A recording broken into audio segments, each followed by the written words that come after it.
Hello viewers, I am coming with another video to give you a good benefit of effects of exercise. Now this topic includes the beneficial effects of long-term exercise planning in normal children, adults and also in pregnant women. So let me now start with this. The word exercise. The word exercise means rhythmical, regular movements of all parts of the body over a definite period. So this is classified in different ways, but we are taking only one type of classification which would help you in understanding the benefits of long-term exercise. So what is this classification? This is based on the amount of oxygen consumed per minute and the heart rate changes per minute. So accordingly, we have a mild exercise in which only 1 liter of or less than 1 liter of oxygen is consumed with a change in heart rate up to 100 per minute. Moderate exercise is a type of exercise in which the oxygen consumption would be between 1 liter to 2 liter per minute, and at the same time the heart rate would be going up to 120 per minute. And the third one is severe exercise, and fourth one is maximal exercise. During these two exercises, the oxygen consumption increases proportionally and also heart rate may reach up to 180 per minute during maximal exercises. Mild exercise usually do not cause significant changes in the body activities. So we do not utilize mild exercises to assess the benefits. And moderate exercise provides stress on the body, which in turn brings about significant changes in the body activities, and so we choose moderate exercise and study its effects on the various body activities. The severe and maximal exercises, they are highly stressful, so usually they are not adopted to assess the benefits of exercise on human body activities. So, we choose only moderate exercise and study its long-term effects on the various body activities. Now, I would like to say something before I start the effects of these long-term exercises on our body systems as well as on pregnant women. So, what I wanted to tell you is that elders have given an idiom called one apple a day keeps the doctor away. This is the concept that is carried since long on olden days. But I do not think that this is correct.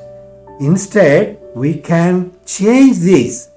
The regular exercise for 40 minutes a day throughout the life would keep the doctor away, and so the person can enjoy healthy life till he takes the final event in his life. Now, what are the effects on our body systems? So, let us see the effects on body systems. The first one is the improvement in the efficiency of cardiovascular function with continuous prolonged exercise. The cardiovascular system attains efficiency and there would be less changes with high level of exercise. So that means it is beneficial to the cardiovascular system. The oxygen consumption to a given set of exercise also slowly gets reduced, indicating an increase in the efficiency in oxygen utilization. Coming to another important thing, that persons with anxiety and depression, they get relieved of these two things when the exercise is carried out systematically in a planned way throughout their life. So, the another important thing is that exercise also is responsible in reducing the risk of cardiovascular diseases like hypertension and even the risk of the type 2 diabetes, atherosclerosis and related cardiovascular diseases. Blood pressure gets stabilized and the risk of stroke gets reduced. The subject shows an improvement in the compliance of chest wall and lung, leading to an increase in ventilation, which would help in supplying more amounts of oxygen to the body. Continuous and prolonged exercises would also benefit almost all the subjects above 30 years of age from postponing the development of osteoporosis. The bones become stronger with continuous performance of these exercises, and the subject also observes that the old age effects get delayed, they get postponed. So these are called senility changes associated with old age, which gets postponed. A person on regular exercise can continue to perform work without going into fatigue early. So another important feature is the postponement of onset of fatigue in an exercising person. A person performing these exercises would also be protected from weight gain and obesity development. And they also develop more tolerance to pain. That means pain perceptibility decreases in these persons. The exercise also helps in keeping away various diseases like 1. Cancers, 2. Metabolic diseases like type 2 diabetes, hypertension, atherosclerosis and other related cardiovascular diseases. Now, the person who is regularly doing exercise would also get benefited in controlling his diabetes, who is already suffering from one such thing. During exercise, the glucose diffuses easily from the blood into the active tissues. As a result, one can control blood glucose level. This is the direct effect, but indirectly he can control his diabetes mellitus through this exercise. And when he is doing exercise regularly, the blood lipid levels also remain at a particular stable level, that is healthy level. The HDL increases, whereas LDL, VLDL, triglycerides, cholesterol, etc. get reduced, which means these persons will not develop atherosclerosis. And a person who is exercising also utilizes the fats for the normal activity of the muscles.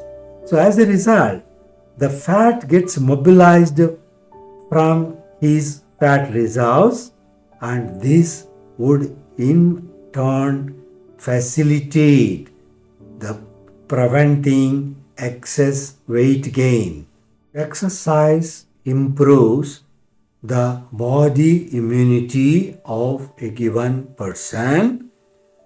This is due to increase in the flow of blood through the vasculature and exit of the structures that participate in body defense. The white blood cells and immunoglobulins, they move out of the blood circulation and they try to clear the bacteria, disease-causing bacteria, and also the abnormal cells. Thus, these people exhibit an improvement in body immunity. So, another important benefit is the increase in fibrinolytic activity. Means, if a clot is formed in the blood, that would be dissolved by various factors. The whole thing is called fibrinolytic system. So an improvement in this activity is useful in maintaining the flow of blood within the vessel without allowing it to form even the smallest clots. This would be highly beneficial, especially in elderly persons, from preventing the vascular diseases in any vital organs. Now let us look at the benefits of these exercises on women with pregnancy. Women during pregnancy put up roughly about 12 kg of weight, which is considered normal. But if they carry out these exercises, the excess weight would not get accumulated in these women. So it is possible to prevent gaining of excess weight over and above the permitted levels. The next benefit is that exercise during pregnancy would help them to improve ventilation and also supply of oxygen continuously to all the body parts. The third benefit of exercise during pregnancy is that as they carry out these exercises, the flow of blood in the vessel is maintained and thereby preventing the development of varicose veins, especially in the lower parts of the body, that is in the legs.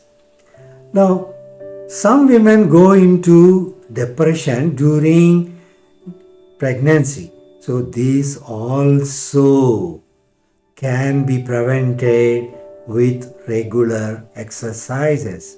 And some of these women also suffer from gestational diabetes during pregnancy, so which can also be controlled and checked by you performing the exercises regularly throughout the pregnancy period. And apart from that, if exercises are carried out during post-exercise period, the woman can get back to her pre-pregnancy weights. It's a very important thing that women always try to do this to have a normal body weight. And another utility is during lactation, the women, they secrete oligosaccharides into the milk, which benefit the growing infants in a way that they will not develop obesity. Now, the regular exercises as prescribed by the doctor would also help these ladies to have normal parturition and normal post delivery phase, and they also come out of depression and other any diseases without any problem. Here I would like to give some examples for moderate exercise. 1. Bicycling is one example. The second one is the dancing to a given music. The third one is jogging. And the fourth one is brisk walking. Even the yoga postures would also be taken as examples for moderate exercises. Thank you very much for listening to my video, and I shall be coming back to you again with new topic.